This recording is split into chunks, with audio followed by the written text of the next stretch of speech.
Alright, so I'm going to do a quick, under like a minute review of Foster's Premium Ale. Foster's Premium Ale, brewed in Albany, Georgia. Yeah. From Melbourne, Australia. This beer is pretty much malt liquor, watered down in a fancy can. Fancy oil can. I say fancy loosely because I like how it's green and gold and it's got an O like the Oregon Ducks, you know. My team from my state. College team. Sweet malt, you know, it just tastes like a watered down malt liquor. And I don't understand how anybody could like this but not like malt liquor. I mean, see, Old English and Still Reserve, Hurricane, they might be stronger, but they have the same taste. They just have more of an alcohol bite. This has no alcohol bite, but it has the same taste. And yeah, I think this was $1.80 at the Walmart I got it at. And I just wanted to see what it was like. I didn't get it last time I was there. I figured I'll get it this time, and I'll set it aside, and I'll finally know what premium ale tastes like. What does premium ale taste like? Well, this is what it looks like. And on the can, right there, ale with caramel color added. So I think the standard is like more of a clear color, but the premium is caramel colored.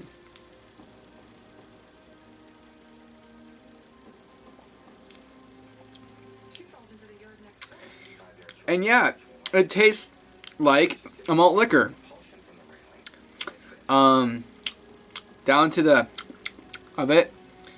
I mean, I'd rather have an Ice House Edge. I'd rather have a Steel Reserve, a Hurricane. Well, that's not quite fair. If I want to get fucked up, I drink that. I don't really want to get like that. So this is only 5.5. I'm not gonna be, you know, drunk. Maybe a slight buzz, but not drunk. The can right there is the opening. It's really wide, or it's big, but there's that much. So sometimes if you pour it, well, it's not doing it right now, but it did spill before, and I just think it's kind of more of an iconic design. I don't know. That's just my opinion. I don't know. I had an issue with it, but yeah, Foster's Premium Ale, 5.5. The original's 5%. It's like there's what? Okay, it's like there's Miller and there's Miller Genuine Draft. Which one's better? Nobody really cares because they're both the same thing. The only difference is one is pasteurized, and they like simulate the taste of what it would be like in a keg. However, I think that's cheaper, but it probably isn't, because Genuine Draft is a little bit more expensive than High Life. But I'd rather drink High Life than this. High Life is cheaper. It is more corny. I mean, you know, more corn grit. But this, it just tastes. It doesn't have really a beer flavor. It has more of just a. If you've ever had malt liquor, it just has a malt liquor flavor. And I don't see the point of drinking malt liquor that only has 5.5%.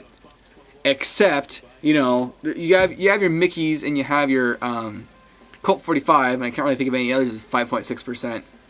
Except for maybe Magnum. If you have seen Magnum. Yeah, this is pretty much Magnum. Only Magnum, for the same price, you get 40 ounces, instead of 25.4. Yeah.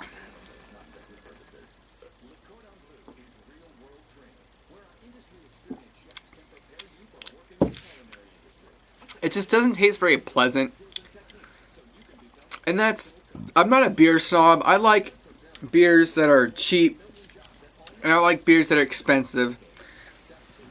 Honestly, I'd rather have a Busch. This is cheaper. You can get 6 of these for $5, or about 6, something like that. Rather one of these, at most places, it's $2.50. Rather if it was Busch, a 40 would be $2.50.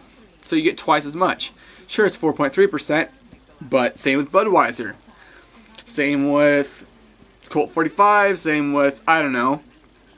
I don't understand why they think they're better than a 40 or a 32 ounce, but selling it for the same price, except for Walmart, and that's why I got it, because it was cheap, and I wanted to try it out and see if it's any different.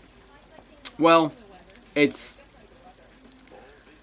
I don't know if I said this already because I've done a second take, but I think the only difference is the coloring they add in the beer.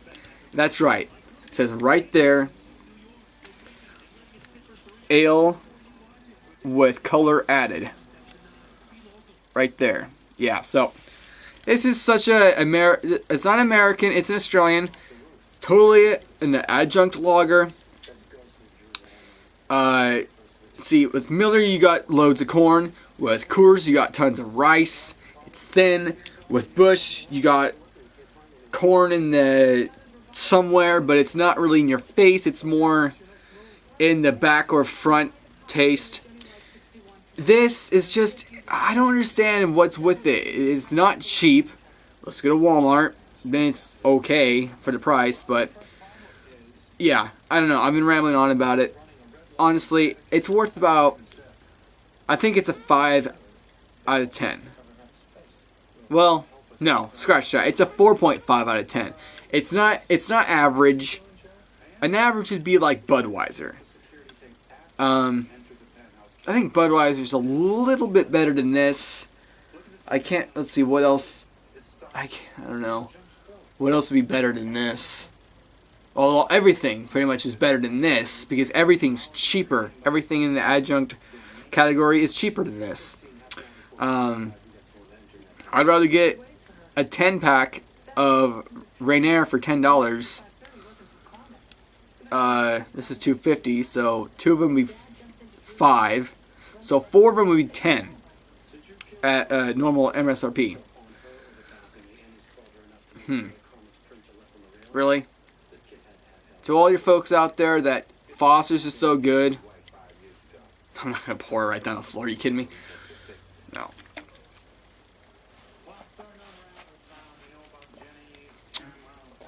Yeah. It's malt liquor. It should not say premium ale. It should say Foster's malt liquor.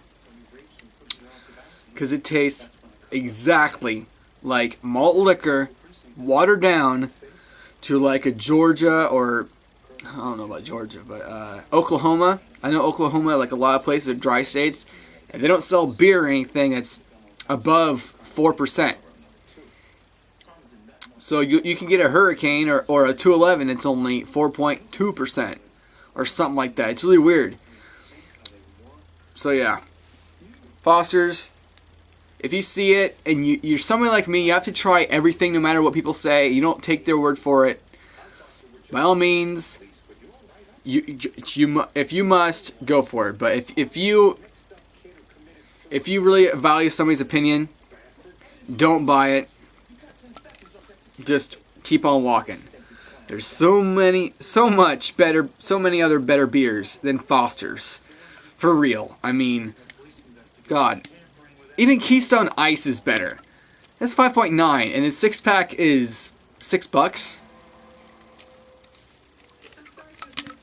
Alright, I'm done ranting and raving. See you next time.